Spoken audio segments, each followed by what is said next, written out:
sort of sitting here because of a ripple from 15 years ago. Yeah. And this is an accident. I wasn't supposed to be here today, and like Shannon said, I'm like, hey, I'm gonna crash, I'm gonna come see Steve tomorrow, and she called and said, oh no, why don't you come talk to Steve instead? So, in all the years we've known each other, this might be the first time we've actually sat in front of a group together. Together, yeah. And I am in awe and privileged because this guy is the GOAT of networking. And he's gonna share some stuff with y'all. So, you heard Shannon mention rippling, rippler, all these words. So, Mr. Harper, what is this rippling thing of which you speak? Well, first and foremost, I want to thank Shannon for inviting me and for dumping me for Courtney. Courtney, much better hand. Courtney and I have really good rapport, so you're going to figure that out pretty quickly. So I wrote a book called The Ripple Effect, Maximizing the Power of Relationships for Your Life and Business. And it comes from my experience as being an entrepreneur for 22 years. First and foremost, I have to share, I'm introverted and shy. So this comes from a place that was really out of necessity for my survival. As an entrepreneur, not talking to people is pretty detrimental to your career, right? So I had to figure out ways to actually engage and connect with people. And so part of the process in rippling is really, my definition is any action, big or small, that makes an impact on another person, right? So the focus is how can I create and bring value to the people that I'm engaging with and connecting with. And honestly, when I first wrote the book, I had sold a company in 2004, and somebody said, hey, you should write a sales book because you're really good at it. I wasn't really good at sales, honestly. Growing a company and doing what I was doing, I didn't feel like I was particularly skilled necessarily in that capability, but what I was really good at was engaging people in conversation, figuring out what their problems were, and then because I had grown such a network, I generally, if I couldn't solve their problem, I generally knew somebody who could, right? So creating that positive action to help people is one of the critical elements. So much in networking, since people it gets a bad reputation for a good reason, right? There are a lot of bad networkers out there. There's a lot of people that give you that elevator pitch and they're hitting you right between the eyes with their business cards and trying to create, the pitch of promotion for what they do, and that isn't conducive to real engagement. It's not true, it's not a good way to start a true conversation and have authenticity. So for me, rippling is about doing it different. It's about connecting different, creating opportunities to have conversation, but more importantly, creating those opportunities to have future conversations, which is kind of critical, especially for people that are in the job seeking role. Yeah. You brought up the word authenticity, which is one of the things, if you ever send Steve an email, the email that comes back at the end, it always says, how can I help you, my friend? And that's a genuine ask. That is not just a generic, hey, how are you, how can I help you? And so, how did you, you're an introvert, he's an introvert, believe it or not. Yeah. And so, what, A, put you over the hump, but then allowed you to remain authentic in these relationships and growing that both in the business and the personal side? That's a great question. Well, first and foremost, who considers themselves more introverted than extroverted? All right. Those of you that are extroverted, congratulations. That's fantastic. You were studying well. But honestly, I think what I do in the work that I focus on actually helps both. Introverts, you are actually the best connectors on the planet. Why? Because you're really good at putting the attention and the focus on other people through good questions. And you become some of the most beneficial people when it comes to networking. Extroverts, you can always be better. And one of the things that I always like to tell extroverts is you always need to check yourself to make sure you're not consuming all of the oxygen in the room. Because a lot of extroverts think they're way better than they are at connecting with people, and they're generally not. In fact, they're the ones that usually need the most help because they don't recognize what kind of weight they create just in their presence.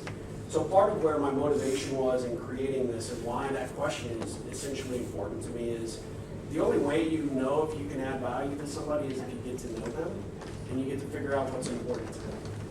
I probably know what's important in the minds of everybody that's in this room today, right? It's like, oh, this is great, but I need a job. And I know that that is important and critical, but there are other elements that would help lead you to that next job that if we spend some time together, I probably wouldn't ask you, like, what exact role are you looking for and how can I make that connection? It's more generic in that I'm trying to understand a little bit about what motivates and inspires you. We had this conversation earlier. What will work would really light you up, because if I can cast a wider net rather than, hey, I'm just looking for, say, a CFO role, or I'm looking to be a technical sales specialist. If I can expand that horizon to get a little more sense of who that person is, you have a lot more to build off of, right? And so part of what I like to do with that question is I like to get inside of what's going on in people's world. And here's the thing, I always get the pushback in this when I speak to an audience, like, well, if I ask that question to everybody I talk to, I'm going to be overwhelmed by all of their requests, and I'm trying to fulfill my own. Believe it or not, nobody ever takes you up on it. And if they do, when you have established and grown a good network of people, even if you can't solve their problem, you probably have someone in your network who can. And that's where the value of what that question comes into play. And it also makes you the person that everybody wants to talk to. And the nice thing for us introverted people is when you ask that question, you're putting the attention where? On yourself or the other person? The other person. And that makes it so much more comfortable for us introverted people to engage in conversation. Because when you shine a light on somebody else, when you put the attention on the other person, not only are you seeing and hearing the things that are important to them, but you're also figuring out inroads to continue that conversation with just a few select questions. Well, and that was where I was going to go with my next question for you, which was, how do you then take it from learning about them and asking those questions and then eventually being able to give kind of the ask of what you need from them? Because I know I've been in front of Launchpad enough times, and I know you have as well, that one of the biggest fears here is, I don't want to ask people, it feels icky and all that. So how do you go from authentic through the ick to being able to ask what you need? So you need to establish enough rapport before you make the ask. You want to know, this is a very unscientific study, but I did for my community, for people that were out of work, how quick they actually put on the table that they were looking for their job. Anyone want to guess how quickly into a new conversation somebody brings that up? Oh, the first minute. Close. Anybody else? 10 seconds. 45 seconds. In most cases, people will be like, hey, thanks for coming to the event, it's great to be here. I'm looking for a job. And that just is a deal killer for almost everyone, right?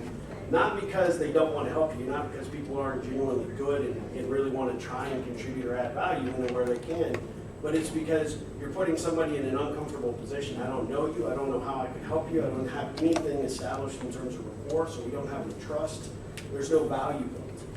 But now you're hitting me with this thing right between my eyes, which is almost as bad as listening to your 30-second elevator pitch on a networking situation. Nobody closes on an elevator pitch, let's just put it that way, right? And you'll have other networking experts that'll come in and go, you gotta get it down, you gotta make it work. Feel free to listen to their advice. It does not work for me, and I haven't seen it work for a lot of people. The reality is, the best way to connect is heart to heart, belly to belly. Have conversations, engage people, be curious, and don't put your needs before their needs. It doesn't necessarily mean that you have to be, sort of the savior for everybody, but at the end of the day, if you say, hey, I really, before we ever even establish any further conversation, I'm not really interested necessarily in trying to pitch you or promote anything or do anything. You are there, your whole premise is to build trust and try to create some value in that conversation any way you can. So if you walk into a group like this, the first question that you should maybe ask somebody who's new is, what brought you here? What, we all know why you're here, right? But what motivated you to come to this event versus any of the other events you can go to? This is Austin, Texas. It's a Friday. There's probably 12 networking events going on right now. You can pretty much eat your way through lunches and breakfasts and bar tabs and whatnot, right?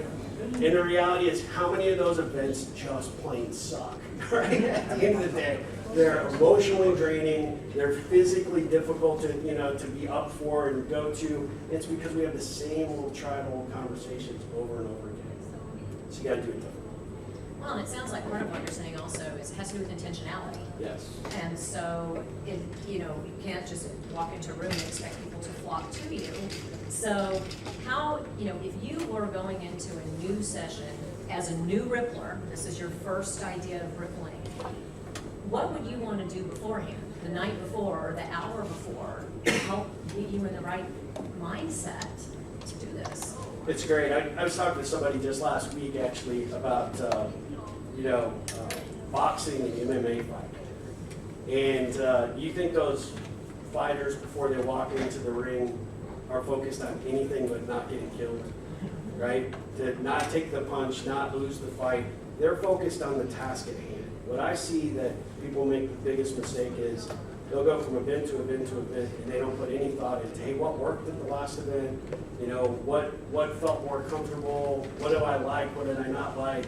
And then preparing for the one that's in front of me, right? Coming in with the right mindset. What am I looking to accomplish? What am I looking to do, right?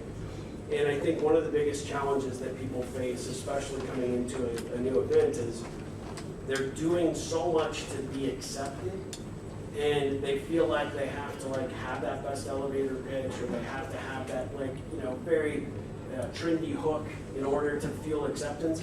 And it comes from a logical place. As human beings, there are two things that, without question, all of us have in common. Number one, we don't ever want to be embarrassed or feel uncomfortable. So we'll talk out our ass just to not feel uncomfortable, right? We'll say things that we're like, how did that come out of my mouth? Why did I say what I just said? Oh my God. The reality is people do that because they didn't have a game plan. They weren't thinking about, how am I going to be intentional and engaged? How am I going to have this conversation with this larger-than-life personality, Shannon, because I want to make an impression, I want to have a good conversation, but I also want to feel good about it. And the other thing is that the second thing that most people aren't really aware of, but it's really true, is the less you talk, the more rapport you build with the other person. And this is really hard for extrovert people, right? Because they're like on their hands, they're so desperate to say the next thing. The biggest problem is you're thinking about the next thing to say, and you're not thinking about what they're saying. You actually have to listen, and you have to hear. You have to really be intentional about that. So walking into your ring, your proverbial networking ring, is you have to be, what's my goal here? Can I have 1 or 2 solid conversations? Can I find a way to really engage people at a little bit different level? And here's what happens when you do it. You are the exception to the entire event. Because the vast majority of us are trying to put our things in front of everybody or pitch or promote or whatever. That doesn't actually help people a lot, right? But that unusual conversation, that very unique direction that conversation led, that's what keeps you top of mind. And that's also what people are really interested in doing, which is being curious about you. So your job and your goal in any networking situation is to say just enough to make them curious, but the way you make them curious is by being curious and intentional in how you talk to them. So having good questions, engaging at that level. Believe it or not, you may not even say 5 words, and they'll come back and be like, man, that was the best conversation I had all night.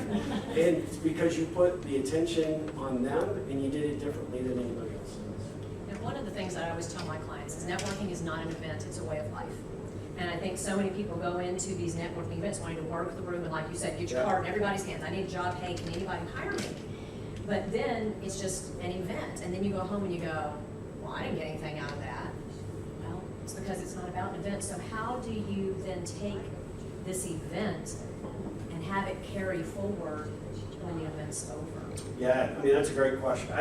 First of all, I dislike the word networking immensely, right? For me, it conjures up that really, I don't know, it's acid reflux or whatever. I just gotta crap myself. I don't like the word, right? At the end of the day, it is, the whole concept of it is just broken, right? Throwing strangers in the same room, hoping we all get along, and then somebody sells or buys or, lands their job, right? It doesn't work that way. I would replace networking with connect. My job is to connect in an authentic way with at least one human being at this event. If I can do that, if I can get them to have more than that 30-second, 60-second conversation, for them to actually ask me a question or to want to get to know me, to spark that curiosity, then I've done something significant.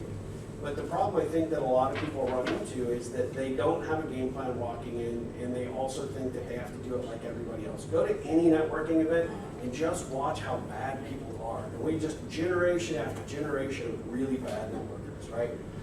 If you're introverted like me, here's a tip. There will be generally 4 corners to every room, all right? And if you don't know where to go start, the cool kids are off talking, doing their thing, it's fine. There will be one person in a corner, somewhere, holding onto that plate for dear life because it's like their security blanket or that drink or whatever. Walk over to them and ask them this question. I have a running bet which of us is having a worse time at this event? You or me? That will kick off a conversation that I promise you will be memorable, and then after you've built some rapport with that person, go find your other 3 people, because there's 3 other corners, and guaranteed now you have a tribe. And now you have friends that you can actually network, and you can do it in a fun, more meaningful way. And it allows you, there's strength in numbers, there's confidence that gets built when you do that. But part of this is also, even before you go to events or before you go to any kind of networking function, every single day, life, God, the universe, whatever, puts people in your path at exactly the time they're supposed to. The problem is most of us are attached to our phones, or we're looking at the board to order our Starbucks or whatever. We're not actually focused on the present here and now. And the reality is, if you don't look up and look out, you will miss the people that should be in your path every single day. And I guarantee it doesn't even matter if you're walking into ACC, you're going to lunch afterwards, you're participating in some event tonight. There are people that you are destined to meet, but if you're not committed to meeting them, then you will have missed that opportunity. As an introverted, shy individual, I can't tell you how many times I've missed those opportunities. But once I figured out that I'm going to walk in every single day and I'm going to look at it as an opportunity to connect with at least one human being, I don't need an event to actually connect. Some of my greatest money that I've earned as an entrepreneur had nothing to do with a cold call, had nothing to do with reaching out to an organization, trying to connect via LinkedIn. Came from conversations with people I had at Starbucks. I actually sold a company in 2004 that actually, in part, came from a conversation that got started just talking to another patron at the coffee shop.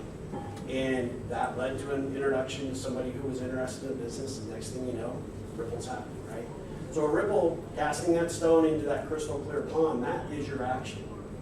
When you cast it, you have no idea how big a splash you make, how deep that water is, how far that ripple goes, that action. And the ripple, here's the unusual thing, it ripples out, but always ripples back to you in unexpected ways.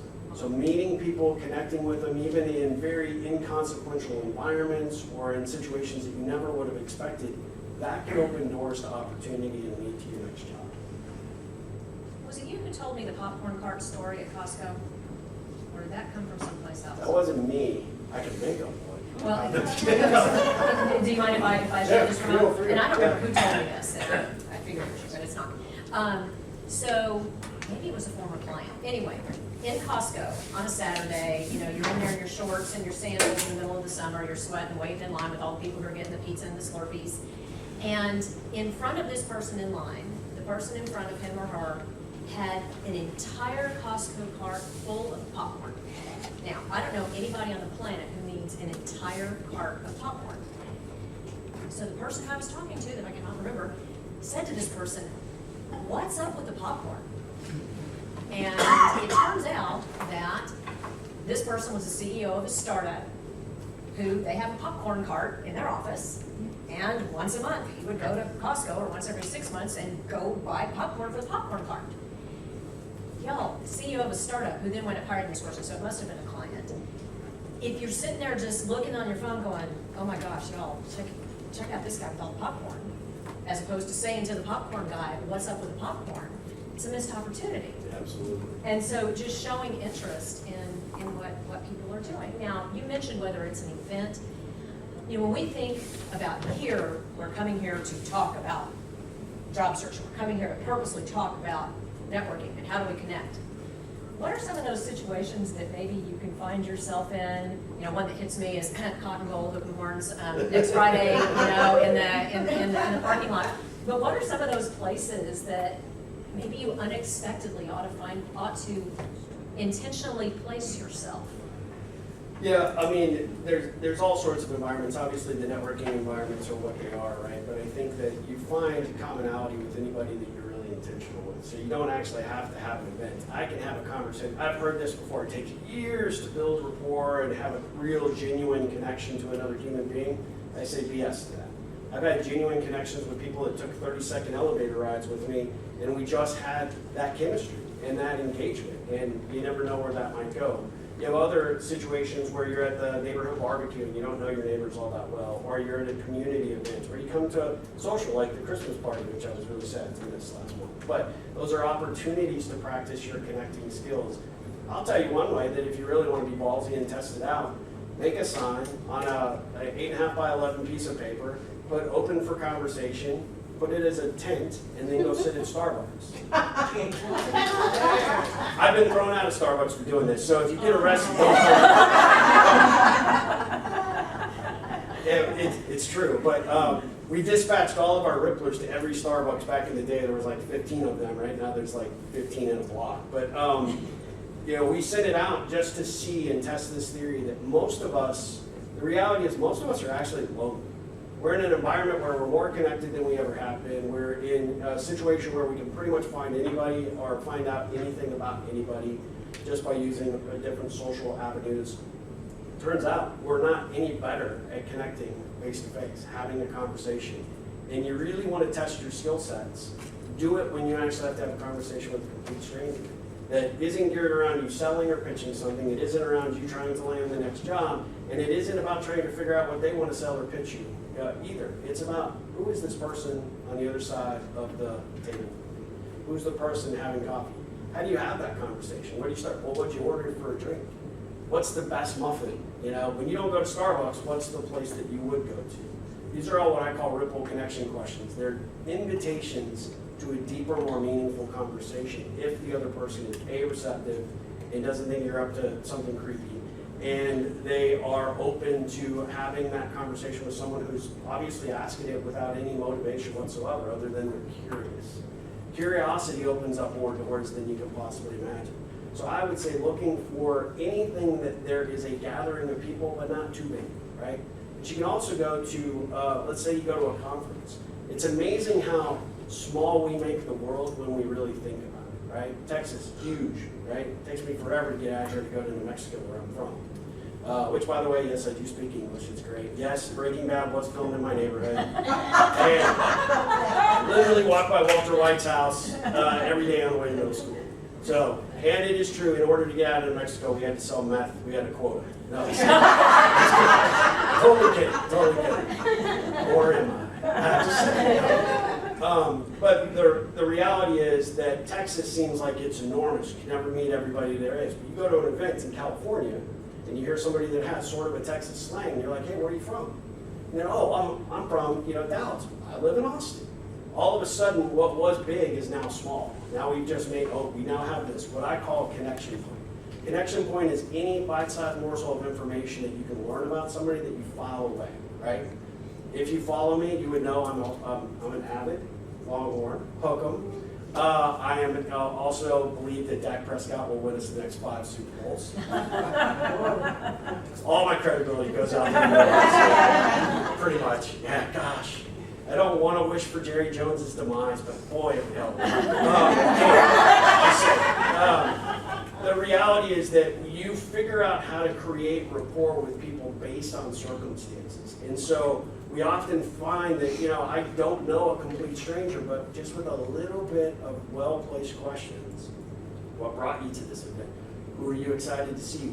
What have you learned coming to these events? Those are 3 questions that open up a conversation. You're not even having to talk, but you're learning these things, and there'll be things that really get your antenna fired up, and those are the things you want to write down that are connection points. 9 times out of 10, when I'm networking, it's nothing to do with business, and it's nothing to do about growing my company or even trying to promote anything I'm doing. But I'm actively looking for ways to use that question. What can I do to be helping you? How can I help? Like Eric, right?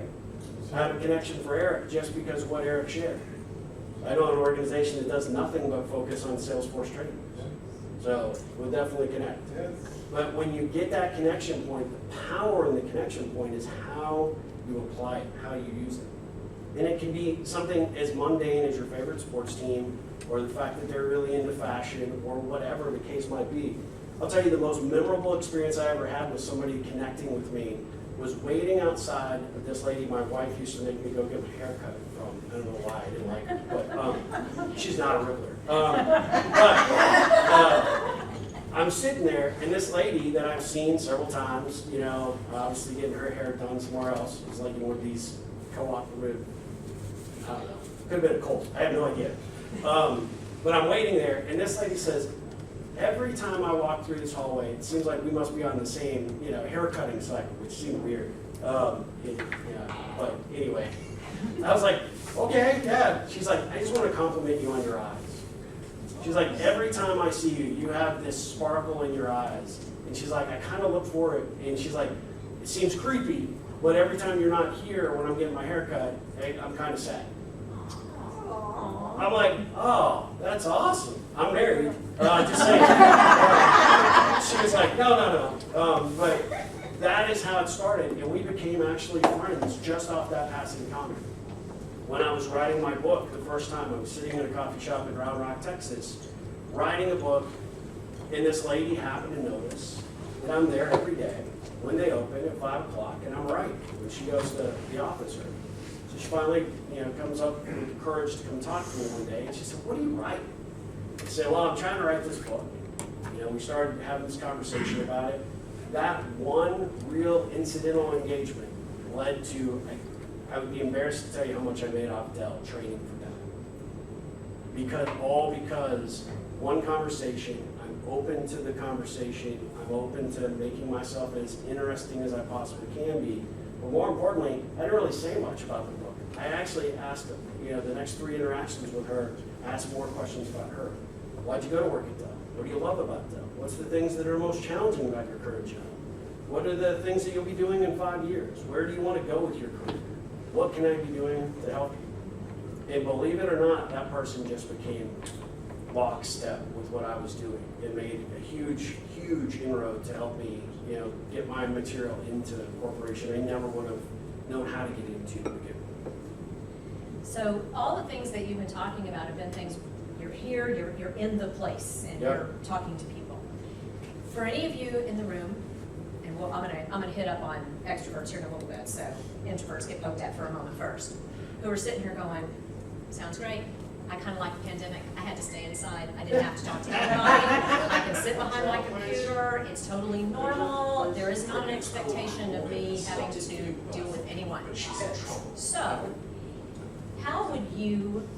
what advice would you give to people to just help them get out from behind the computer and out of the house and go be amongst the people?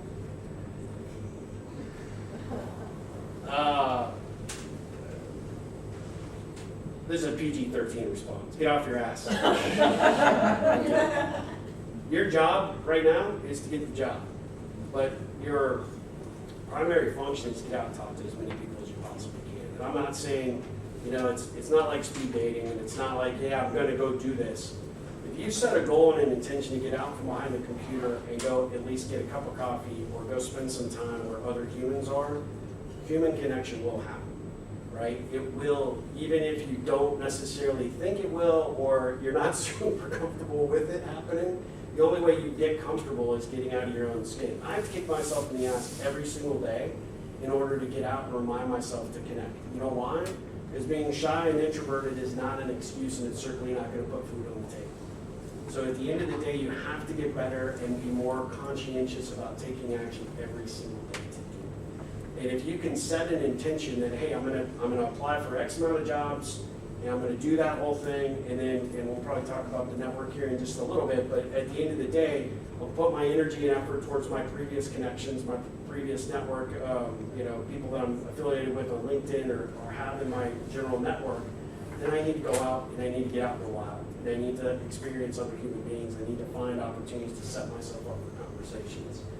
And just challenge yourself to do it once a day.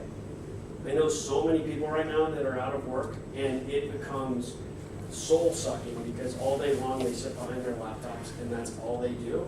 And you're getting worse connected. Believe it or not, getting out and talking to strangers will help you in an interview. It's going to help you when you get on that new team. It's going to make you more approachable, whether you're introverted or extroverted. It's going to be a skill that you have to practice. Here's the thing, nobody took any of us by the hand, whether we got that first job, or we got out of college and said, kid, come on, let me show you how to get along with the other kids in the sandbox. The vast majority of us view everything, including the world, through one lens, and that's ours. And our perspective is all that matters, and that isn't what matters. You have to figure out how to open that up. You have to figure out how to put the attention and focus on other people.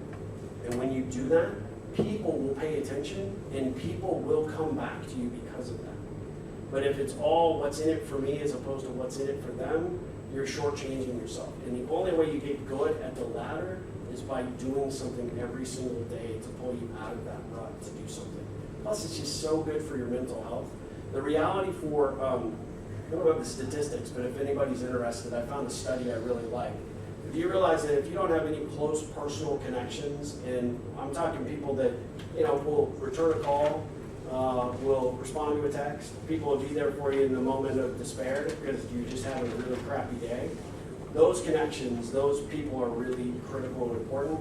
The vast majority of Americans have less than 3 they can count on that are not family. And the reality is, even if they are, that small segment, you need to expand that bubble as much as possible because number one, in a job search, you want as many people with their antenna tuned for opportunities that might just hop along in their everyday path that would be of interest to you. But if they're not focused on helping you, then they're not focused on helping you.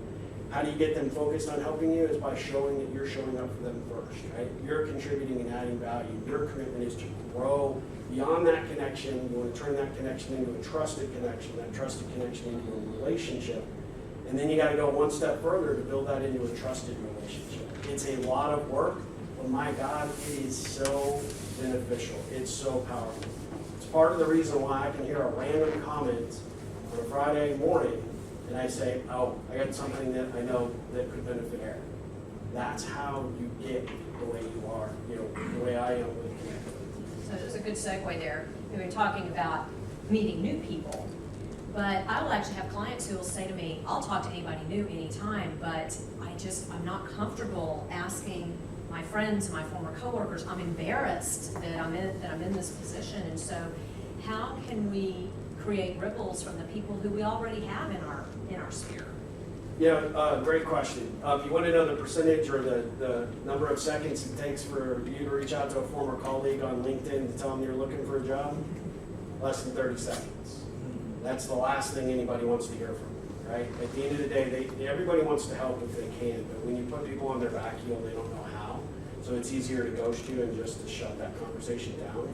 So the way that I approach it is that your job, if you need it, the challenge, should you accept it, it's like Mission Impossible here, but at the end of the day, get out, connect with somebody new, and then get back in your network and say, who have I lost contact with?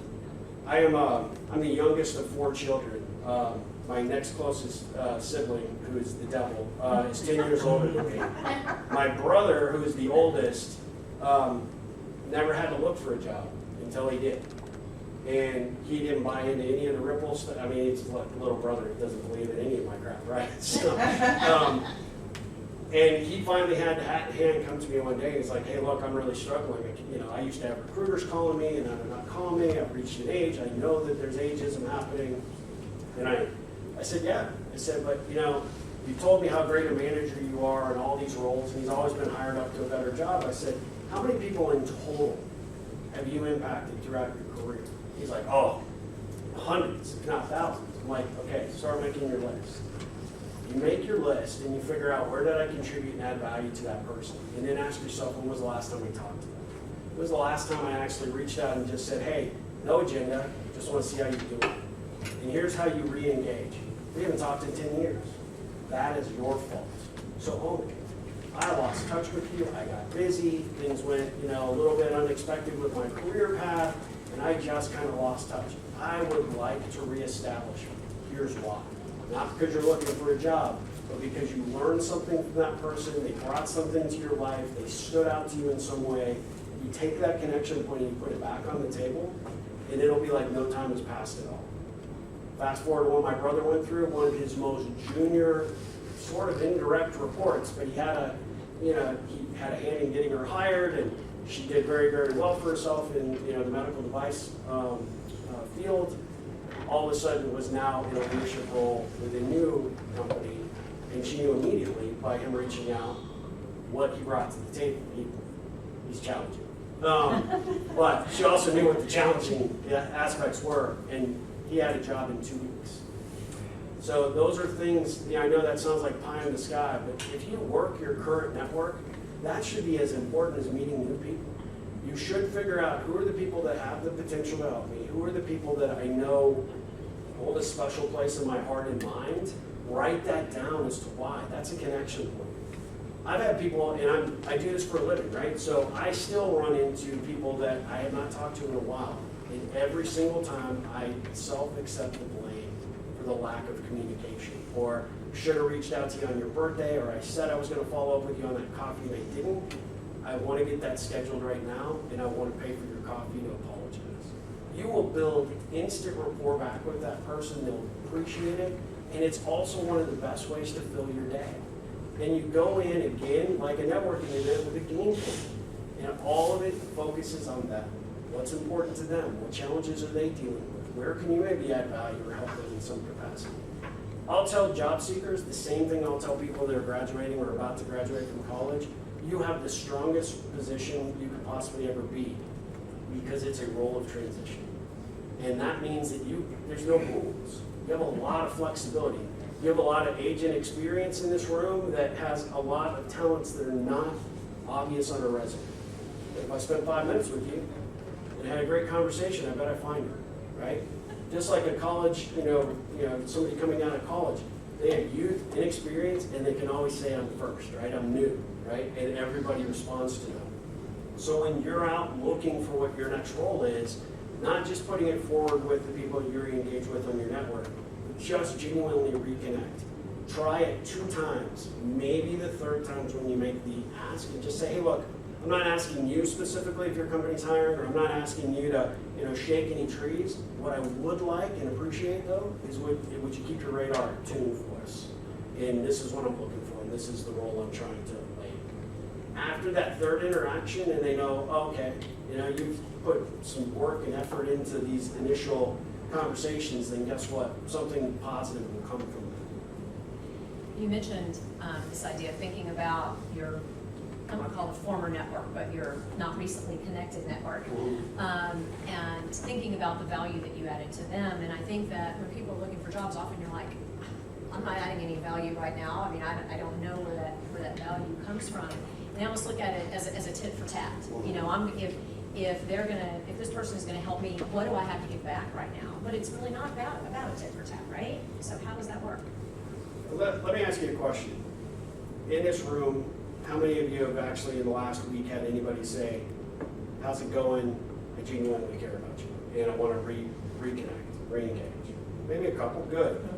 You want that from your network. You want to build it. We don't hear that every day. We don't hear it generally every week. But when you're reaching out to these people and you're doing it, sometimes just actually shining a light and showing them attention is all the payback that you need. How many of us feel lonely and isolated right now just in the worlds that we are in? And the reality is we're just one connection away from making that go away. Just one. By reaching out and putting some attention and focus on somebody else who might be interested in engaging and having a conversation.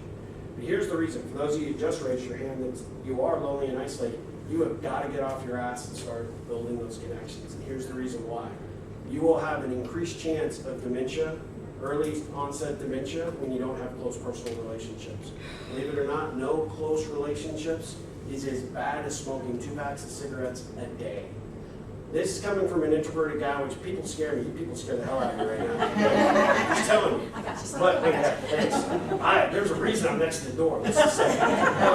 But in all honesty, there are health and mental health benefits, physical and mental health benefits by being good at connecting with other people.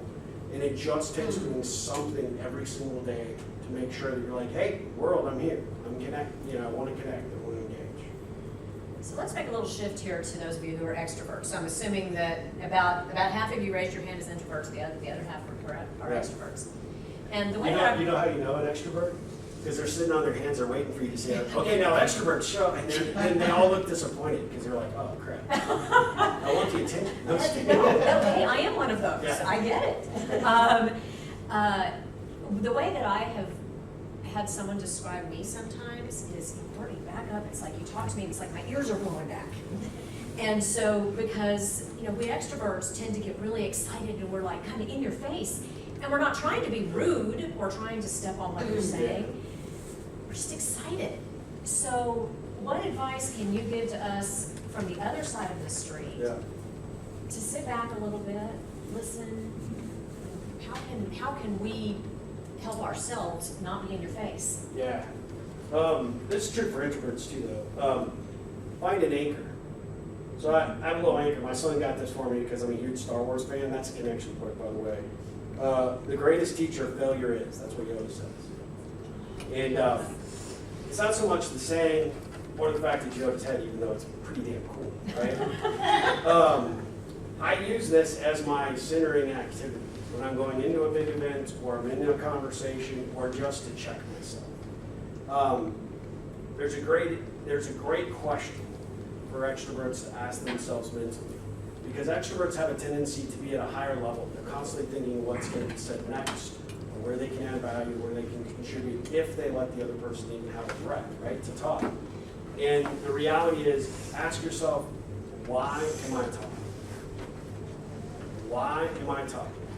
And if you put it through the filter of why you are talking and what you're contributing, then is what I'm saying helpful or is it self-serving?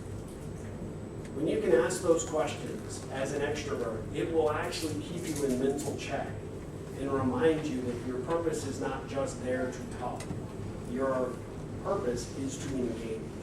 And the way that you engage is having a quid pro quo conversation, having good questions, learning about the other person. And you're not learning if you're thinking ahead of what you want to say next, right? Now, I've been with Courtney, and I know what she's talking about because she wants to grab me by the ears and be like, this is why this is so important. And that's different because she's trying to make a point. She doesn't do that as an extroverted person. She is one of the best, coolest extroverts you could ever meet because she just eases into conversation, but she's looking at a conversation like she's looking at me now, which is, what are you gonna tell me? Delight me, excite me, and motivate me, right? And the best extroverts are really good at turning that optimism and that energy into power that will fuel another extrovert, or it'll actually power up an introvert. And so when you can do that, be cognizant of it. And as an introvert, ask yourself the question, am I being awkward? Am I asking enough questions that will give me information about who this person is? And what else can I learn from this person? If you ask that question alone, you could go down your LinkedIn connections right now and say, what connection point do I have with those people? Do I have one? If I don't have one, that's your first assignment. Go find them, which means you got to engage them. You got to figure out what's going on in their world, what's exciting. Maybe their kid got married, somebody graduated college, they got a new car, they moved across state lines. Those are connection points that give you an opportunity to open up the conversation. But when you look at your network and you say, okay, I know the connection point, what did I learn the last time we engaged? What was the makeup of our last conversation? What were my takeaways from that conversation? And most of the people will be like, yeah, I've never done that, right? Yeah, you need to. Get a journal, get a notebook, get something.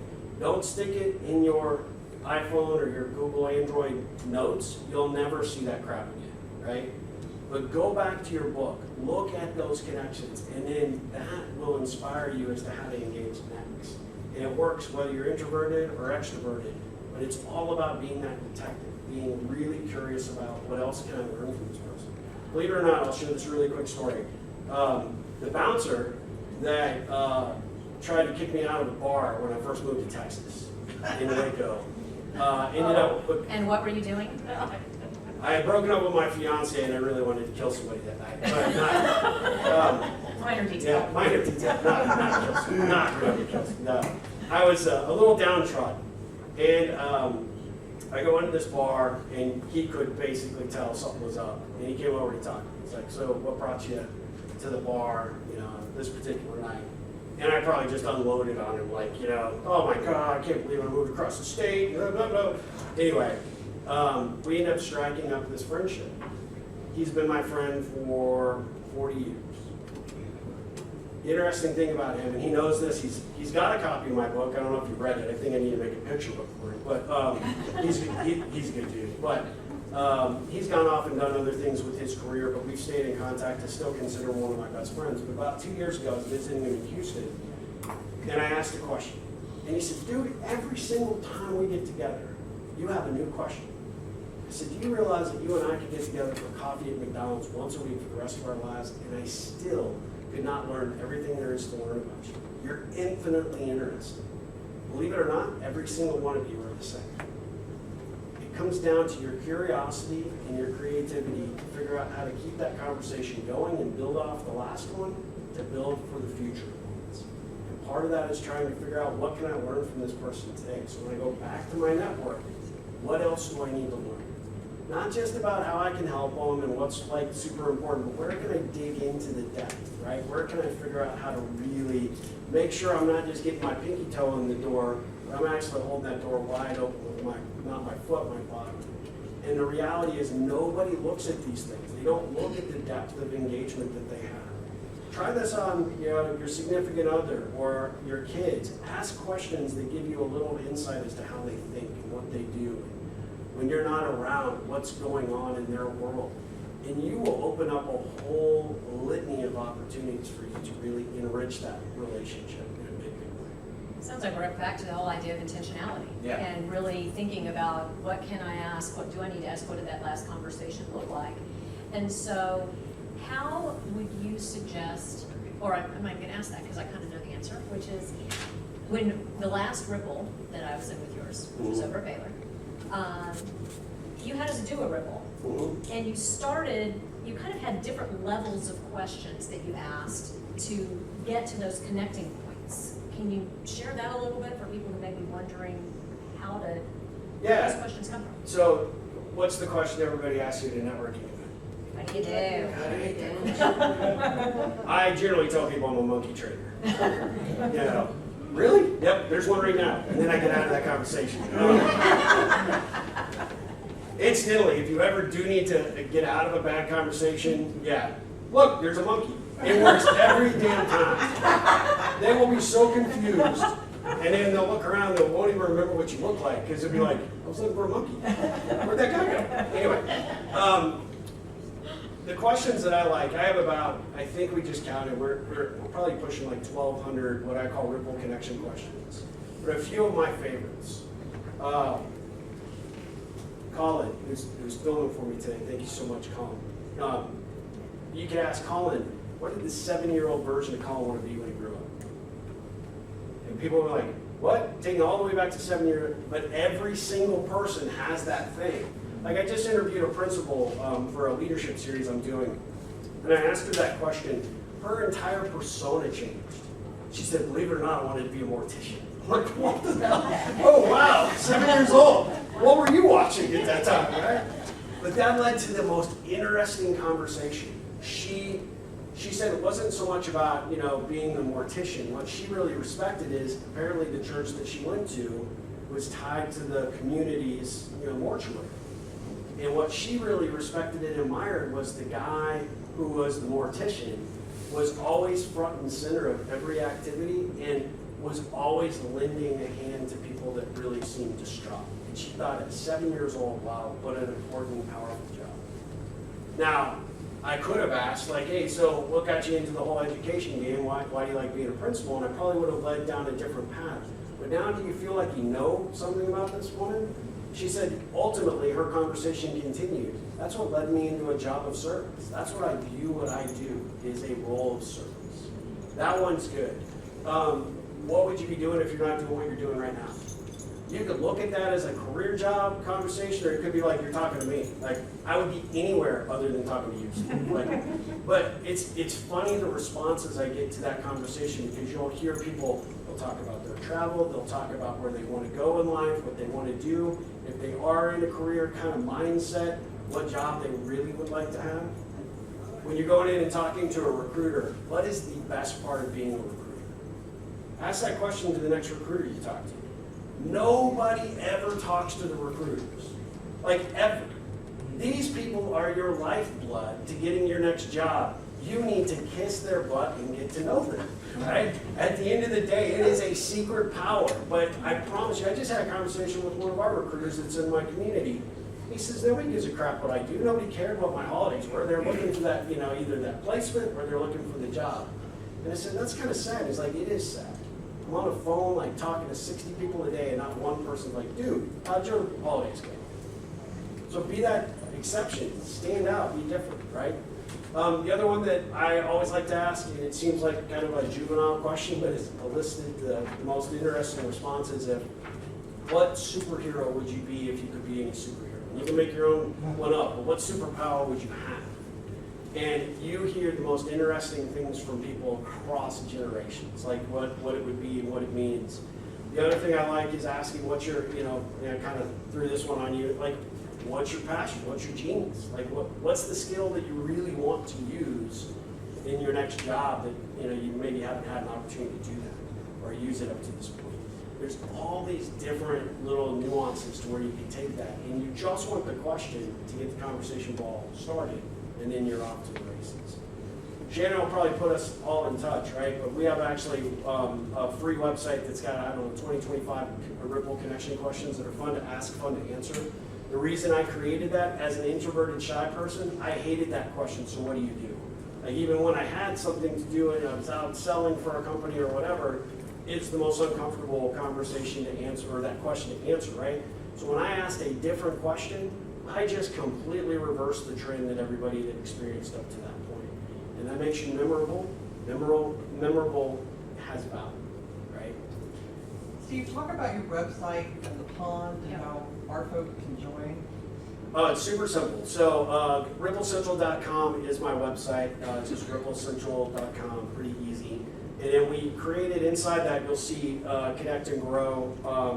There's a link. You can also go to ripplecentral.com/, that's the little, and then put in Pond.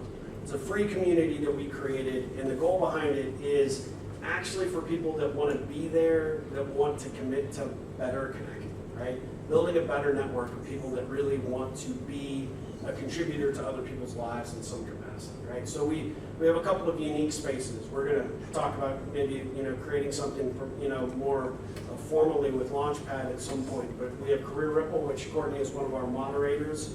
We try to put ideas and thoughts and do some events that help people that are in career transition, because I recognize 1,000% how sad and isolating it can be. But I promise you, you just got to find people that are going to support you and help you, and you're going to land the next opportunity. So we're trying to create that as a soft landing spot there. We have a place which we've renamed, called Graduation Ripple, because the guys that are leading it are retired and they don't like the word retirement. So they're creating that. Believe it or not, I get a lot of people that are in retirement that said, hey, my entire network was in my career, and now that I'm not part of the inn, I have no network. So we're actually teaching people that aren't ready to hang it completely up how to get back and engage, and how to build relationships, and how to go out there and create a network of real value now. We've got a WOW, which is our Women Optimizing Women. We're still waiting for that to take off, but essentially, we wanted to create a space for women to support other women, and a positive, uplifting space. Believe it or not, ladies, you guys are not very good at playing with each other. And they were questions that I had used that were fun to ask and fun to answer. And we go to the events, and we had some of those power networkers. We've seen those people, and will listen or pay attention to the rules. They had to come, really respectfully remind them, what's going on, and he still ignored me, and then we had to kick him out. Not really. We had some serious conversations, but the neat thing that happened, and I knew we were on to something with these events, was the goal was to find the connection point, right? So you have questions, but what do you learn from these questions from the other person? Because a complete stranger that you're meeting for the first time, you don't generally have this deep a conversation that quick. And believe it or not, that superhero question gets you deep and quick, faster than you could possibly imagine, right? So we had two guys, and I'll just say we put everybody in what we call individual ponds. And we had a guy that looked like a startup entrepreneur, which means that he hadn't slept or bathed probably in 3 days. And then you had a guy that was more of an executive suit, looked the part, just very prim and proper. And there were about, I guess at that point, 8 people in a pond. And you could tell these guys intentionally missed each other every time we did a partner switch, right? Finally, they couldn't do it. They came together, and they got a question out of the pile that's, what is the hobby that most people would be surprised to learn is a passion, right? Very mundane, but still I like that question. It's really powerful to get the inside knowledge of somebody in what they love. Turns out these two guys both like scuba diving. And you could see them when they kind of stood up against each other, and they were like, oh, this is going to be the most painful interaction I've ever had in my entire life. And in about 30 seconds, that went away. These two guys, all of a sudden, are gelling in a way that I actually literally, when we were finishing up, I had to go separate them. And I'm like, hey guys, you can come back at the end, we gotta like wrap up, whatever. And so after the whole bit was done, I went and found them, and of course these two guys are back together talking, right? And I said, I gotta ask this question, because this is the first time we've done this event. What'd you think? Like, oh, loved it. I mean, this is really cool. The best networking I've ever done. So I kind of noticed you guys kind of like avoided one another. Like, oh, did we? I'm like, well, I'm not trying to put you on the spot, but the executive type said, well, no offense, but that's not somebody I would normally have a conversation with. I had said, hey, if you've met at a chamber event or Young Men's Business League or whatever it is, would you guys have gone and talked to one another? And the guy says, no, probably not, just by kind of judging the book before I should have, probably not the kind of person I would have normally gone up to engage. And the other guy has the perfect line. He's like, hell no, dude, that guy's a suit. I wouldn't talk to that guy. You forced me to. And turned, yeah, 6 months later, these guys left Austin and are working on a startup. Last I heard, still out in California. And that was like 14 years ago, right? So you never know where those interactions might take you, right, in those conversations. So when we do the 8-minute ripples, which we have moved online, quite honestly, I stopped doing them because people would commit to doing. I mean, no offense to Austin, but people do not generally show up when you're asked to show up, right? Even online, it's like you can be in your bunny slippers. All you gotta do is laptop on the laptop. But we stopped doing them in the fourth quarter just to see if people would be like, hey, we're ready for them to come back. So we'll start them again probably in February. But we do them online, and we would welcome all you guys to come join us. They're fun events. They're an opportunity for you to like perfect your chops. We use Zoom in the breakout, so you're actually partnered with somebody for 8 minutes. We put several questions before you, so you've got a variety of questions that you get to ask. And if you can stick to the rules, which is don't talk about anything that denotes status, you find that you walk away being like, oh my God, I know more about this person who's in a 2D world via Zoom than I probably know about my next door neighbor, right? That's the power. Well, that's the resources. So you've got the book, you've got Ripples, we kick those off again. You've got Ripple Central, you've got the pond. Again, Steve is not just about, talking about doing this. It's very much about facilitating these conversations and helping you to learn how to do it and to become more comfortable with it, and most importantly, to connect with other people. I want to give time for some questions. Yeah. But before we do that, yep. I want to run down.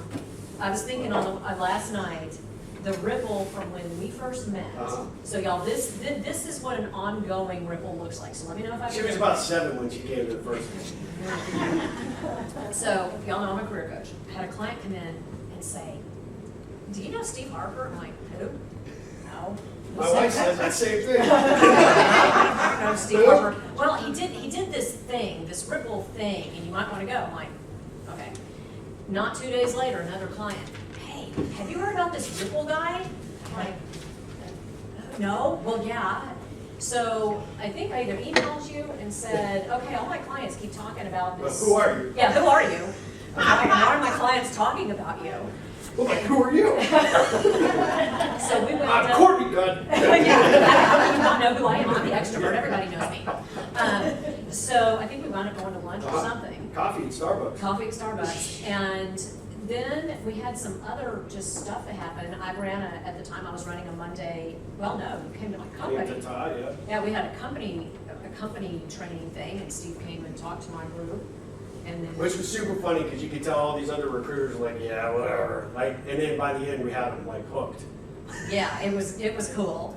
And then the Monday group, and then how did Clayton become all of this? You and I were talking. You're like, hey, I know this young kid who needs a job. It was our preacher, my preacher's son, Clayton. Yeah, so I own a software company as well, and now he runs my customer service. So he was such a pain in the neck, he couldn't get rid of him. But it's just, these little things. And so when you think, a ripple. You never know where it'll go. Exactly. Right. A ripple can be a small effect. A ripple can be a big, huge thing that happens. And so I think it's about that intentional ripple. How do you create that and keep those ripples going and bouncing back and forth, so. It's all about the attitude. You gotta show up and be willing to do it. I will tell you, the person that actually introduced us, who shall remain nameless because he probably comes to these meetings with regularity, it's a perfect segue to the last point I wanted to make. When you land your next job, dedicate time every week to continuing to build your network, build your relationships. The biggest mistake that I ever see people do when they return to work is they put all their energy to get the job, and then they throw themselves into a job. The individual that introduced us, every single time, landed a job. Dude, you need to make sure you're continuing to build your relationships. He came from a big company, rhymes with hell, we won't say who it is, figure it out. His entire network, when he left that company, was only within that company, right? And so when he landed the next opportunity, thanks to awesome career coaching from Courtney, he threw himself in the job again, like reminding him, look, you gotta get out, you gotta do something. I'm not saying you have to go to networking events every day, I'm saying you have to do it every week, but you should at least make a commitment to go to something once a month, right? Yeah, I'm gonna do it. I'm just so busy. And then boom, gets caught up in the layup, right? And he's back to square one. And, you know, he did this thing 2 or 3 times. And it's part of the reason that he just has never been able to get on and keep any momentum, because he throws himself into work and he doesn't really build any value outside of that work, but he also doesn't spend a lot of time intentionally building relationships in the organization.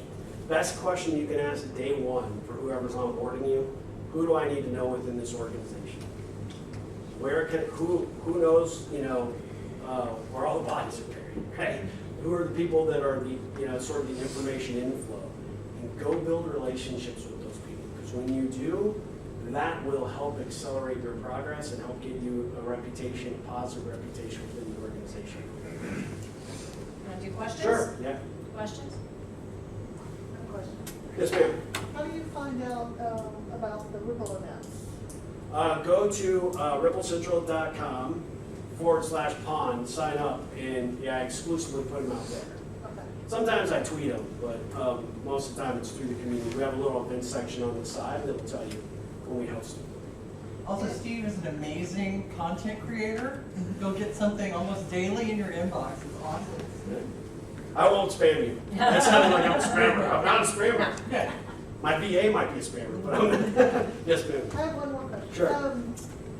How can we connect with you?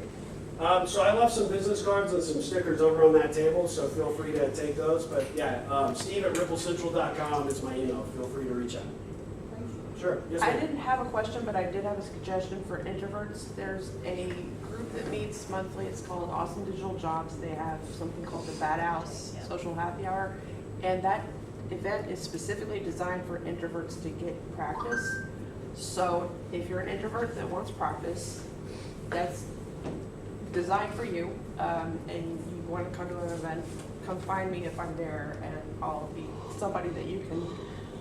Are extroverts allowed too, or is it only for Absolutely, introverts? everybody is welcome. It's just that specific event is for introverts to get practice. Is that It's- Lonnie Gonzalez? Yeah, Yeah, that's Lonnie's Lonnie's bad, right? bad. Yeah, Lonnie. Yeah. That's all it's about.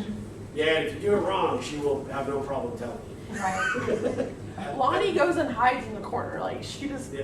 she passes off the extrovert responsibilities to other people so that she can go hole up. So, Yeah. but don't tell her I said that. Yeah. I'm sorry, what was your name? Hey, Lonnie. Come on, another question. Yep. So, the complete opposite of the introvert question. I am burned out or getting burned out or will be burned out soon with everything being on Zoom and all the little squares of all the little faces where it's really hard to have organic conversations because you're all kind of in the same space, but it's only this much. It's not Yeah. here, where at the beginning, people were like in little groups, and you could like move to little groups, you could like pull away, you could go in, you could do, and you see whole body language, and you see the whole energy. Okay, so you are no longer doing the in-person. I'll do in-persons if I could get a facility to host it. Maybe I can talk to these guys here. So, Yes. Yes, because location and time is a Sure. big thing in Austin, and so I miss in-person group things that have a context. yeah, no, Not I networking, don't blame but you. Group thing with context. Yeah, I would tell you that Zoom and virtual meetings are not leaving, right? Oh, yeah, They're yeah. here forever, and I hate them as much as you do. Yeah. And I'm part of the problem because I keep posting them. Yeah. But the thing that I would always suggest is use that time and opportunity when you're on a Zoom meeting to pick one or two people out of that meeting to say, hey, let's grab some time, one-on-one. Even if it is on Zoom, you're gonna get a bigger view of them. You'll be able to see, some body language and whatnot. But the value of online is you can do a lot more with a lot less, right? The resource is valuable. Yes. But it's what you do with that connection off that electronic arena that is really up to you to take it to the next level. I had a lady that is actually going through a career transition. She was with the school district for many, many years, and she's moving into an education foundation. And she came to one of our events, actually saw me speak last year, and she said, people thing is not my thing. She's like, I think you're full of crap that you're introverted because you don't seem like it. And I said, it is a crutch, that I can't depend on, right? I have to get outside of my own way, and I remind myself daily that I have to do that. But I said, where do you want to go with this career path? And she said, well, I want to absorb as much as I possibly can for educational foundations and build this for the small school district. She's representing, I think, Port Aransas. And I said, well, hey, good on you. I said, you just went to a conference on this. That's how you met me. And it was I was the keynote speaker, and I just gave you all these great morsels. So how much connecting did you do? And she went, none. And she's like, people scare me. I'm like, I would win that bet. They scare me way more than they scare you. And I said, you need to pick 2 or 3 people that you at least connected with. And you just say, look, we met at this event. I'm moving into this role. It's my first time doing this. I don't want to screw it up. What did you do that you wish you hadn't done when you started in this role?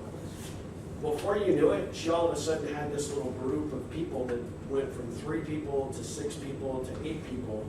She not only met them online, but then she would schedule those one-on-one interactions. And she said, I was in education, I don't remember what she told me, 20 or 30 years. And she said, in less than 6 months, I built more personal relationships, more rewarding personal relationships by doing this that has had paid off in dividends from a professional output perspective. But I have more valuable relationships that I did working at the same districts that I did forever now. So it's how you do it, what you do with it, and how you engage it that I think really makes all the difference. So, if anybody's out there and you're like struggling, and you're like, I don't know where to go, what to do, believe it or not, nobody does. You're not alone and isolated. Most of us only scratch the surface of our connections. We know the basics, we know their job, their role, where they live, they know a few personal details. That's about it. The real ripplers actually go beyond that surface and dig deeper. And they look for other excuses to ask deeper, more meaningful questions that will give you deeper, more meaningful information. So part of that is taking that from a 2D experience into a real world example, right? Into a real world experience. And the best way to do that is like, hey, let's jump on and do a one-on-one Zoom. Or if you're as sick at Zoom as I am, how about we do a call? I mean, these phones actually do work, right? I mean, they're not just for scrolling Instagram and texting. So it turns out you can do all sorts of cool stuff with that thing. But just even a conversation is a big factor. Now, I'll say one last thing, and then we can go to another question. But when I said re-engage your network, here's the best way to do it. Haven't talked to you in a while. I wanted to let you know I was thinking about you. I want to apologize that I've let our relationship drop off a little bit. I'd like to remedy that. And the beautiful thing is, if you happen to have their phone number, you can call them. Nobody picks up these damn things, so you're leaving them a voicemail anyway.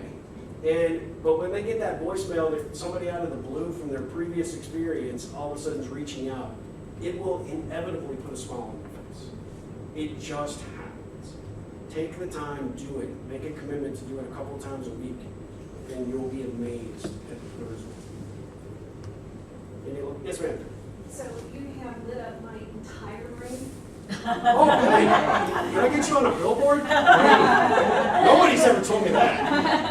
My wife normally says I make her want to go to sleep. I hope you're just sitting out. And thank you for that. Thank And I you. would love to speak to you after the meeting.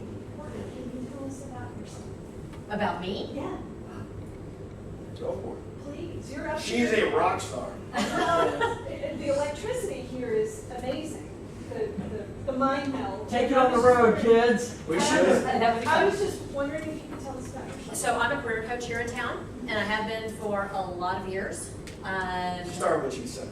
Oh, stop. I was telling you, I'll be 60 in September. It's Lies. just, it's disturbing. And I kind of just poke around in a lot of different places when it comes to career stuff. I'm on the National Career Development Association board. I was the resume tweaker here. I speak in various other places and do other things, and I just kind of hang out in Austin, waiting for people to notice me because I'm an extrovert and I like being the center of attention. Well, talk about your business. Oh, my business. Yeah. My business is Austin Career Connections, and I work with people in all kinds of transition. It can be people who have just graduated from college, all the way up to executives who've said, I'm retired by choice, but I'm not done yet. And I don't know what I want to do with myself for the rest of this because I'm not. I would just go play golf, but but they want to continue to do something in that transition. What I love about it, and I think this is the connection point, is a lot of times, especially now with as many people who are not working, people come in, we start meeting, and it's like they come in and their shoulders are slumped. It's like, man, I don't know if I'm ever going to work again. I'm so tired of getting ghosted and getting the rejections. And it's just so amazing when a few weeks or a few months or whatever it is later, that whole demeanor of this person is completely different. They're standing up tall, they're excited about the next opportunity. What I tell people, and this goes along with the Launchpad stuff too, there's a process for finding a job. We all know you gotta network whether you like the work or not. You need to have a good resume, all of that. But I like to look at it from the point, I was a high school English teacher a while back. Okay. And the state of Texas told me there were certain things that I had to teach. But I knew that my students learned differently, expressed themselves differently, did things differently, and so I looked at my role as taking that curriculum and wrapping it around each of those babies in the way that works best for them, as opposed to you need to be able to pass this 25-question multiple choice quiz on Friday. And when I tell my clients, I brought that into my client work too. The process is the process is the process. There's just certain stuff that you've got to do. But each of you is different. You have different comfort zones, you have different things you're going for, you have different ways to look at it. And so I look at my work as wrapping the career transition process around my clients in the way that makes the most sense for them and what they're about. And I think that's that connection point. Yep. It's not just about shoving the process down somebody's throat. So thank you for asking about me. And that's me. I can endorse her too because my COO, retired military, 22 years, could not find a job. Was basically told as he was out processing the military, the best you can hope for is to go work a warehouse or work chicken. No appreciable technical skills, no things that transition into civilian life. He spent time with Courtney, his confidence raised, and he grew as a person, realized he needed to be less grumpy.